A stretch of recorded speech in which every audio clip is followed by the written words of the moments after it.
सो glycogen synthesis का regulation कैसा होता है, इसके बारे में हम बात करेंगे।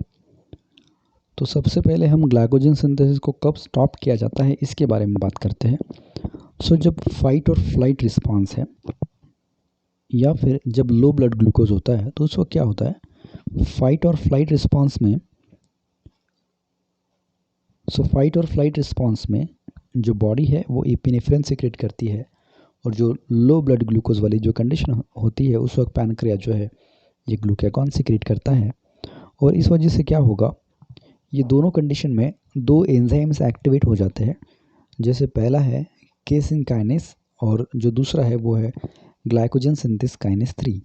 सो केसिन काइनेस क्या करता है, ये ग्लाइकोजन सिंथेस का फॉस्फोराइलेशन बिगिन कर देता है सेरीन रेसिड्यू के आसपास।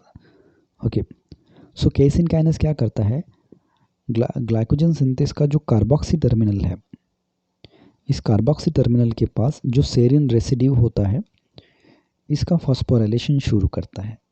याद रखिए, ग्लाइकोजन सिंथेस जब फॉस्फोराइलेट होता है तो वो इनएक्टिव हो जाता है। ओके, यानी कि अगर हम इस पर फॉस्फेट ग्रुप ऐड कर देंगे तो ग्लाइकोजन सिंथेस इनएक्टिव हो जाएगा, और ग्लाइकोजन सिंथेस अगर इनएक्टिव होगा तो ग्लाइकोजन सिंथेसिस की जो प्रोसेस है ये स्टॉप हो जाएगी। ओके, तो ग्लाइकोजन सिंथेस को अगर स्टॉप करना है, ग्लाइकोजन सिंथेस की एक्टिविटी को अगर आपको स्टॉप करना है तो आपको सबसे पहले उसका फॉस्फोराइलेशन करना होगा। और ये फॉस्फोराइलेशन 3 जगह पर होता है, 3 रेसिड्यूज पर होता है जो कि कार्बोक्सी टर्मिनल के आसपास होती है। तो इसकी शुरुआत करता है केसिन काइनेस। तो सबसे पहला फॉस्फोराइलेशन करने वाला जो एंजाइम है वो है केसिन काइनेस, जो कि कार्बोक्सी टर्मिनल के सेरीन रेसिड्यू पर फॉस्फेट ग्रुप को ऐड कर रहा है। तो एक बार ये फॉस्फेट ऐड हो गया, उसके बाद ग्लाइकोजन सिंथेस काइनेस 3 ये जो एंजाइम है, ये एंजाइम जो बचे हुए 2 सेरीन रेसिड्यू है इस पर फॉस्फेट ग्रुप ऐड कर देता है। अब ये ग्लाइकोजन सिंथेस जो है ये टोटली इनहिबिट हो जाएगा, और इस वजह से जो ग्लाइकोजन सिंथेसिस की जो प्रोसेस है उस पर ब्रेक लग जाएगा। ऐसा क्यों होता है, क्योंकि फाइट और फ्लाइट रिस्पॉन्स इसके दौरान बॉडी को एनर्जी की ज़्यादा से ज़्यादातर ज़रूरत होती है, और जब बॉडी को एनर्जी की ज़रूरत है तो ग्लूकोज जो है उसका यूज़ ग्लाइकोलाइसिस के थ्रू एनर्जी जनरेशन में किया जाता है। और ये करने के लिए जो लीवर का जो खुद का जो एक्सपेंडिचर है ग्लूकोज का ग्लाइकोजन बनाने के लिए, वो हमें थोड़ी देर के लिए स्टॉप करना होता है। ओके, उसी तरीके से जब लो ब्लड ग्लूकोज है तो बॉडी के पास अगर ज़्यादा ग्लूकोज है तभी ग्लाइकोजन की सिंथेसिस होती है, लेकिन बॉडी के पास खुद के यूज़ के लिए अगर ग्लूकोज नहीं है, लो ब्लड ग्लूकोज है, तो उस वक्त लीवर से ग्लूकोज निकाला जाता है। ओके, सो इस तरीके से अगर ग्लाइकोजन सिंथेस अगर इनहिबिट हो जाता है तो उस वक्त ये ग्लाइकोजन सिंथेसिस जो है वो होगी नहीं। तो इस तरीके से इस एंजाइम को फॉस्फोराइलेशन के थ्रू रेगुलेट किया जाता है। सो दूसरी कंडीशन में हम ग्लाइकोसिंथेस की एक्टिविटी को प्रमोट कर रहे हैं। तो ये कब होता है, जब बॉडी में ग्लूकोज जो है वो ज़्यादा होगा। ऑब्वियसली ये फीड स्टेज के बाद ही ज़्यादा हो सकता है।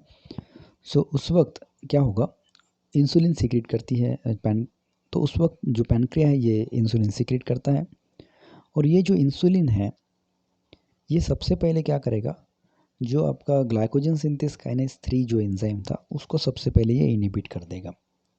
ओके, और उसके बाद जो फॉस्फोप्रोटीन फॉस्फेटेज इसको ये एक्टिवेट कर देगा।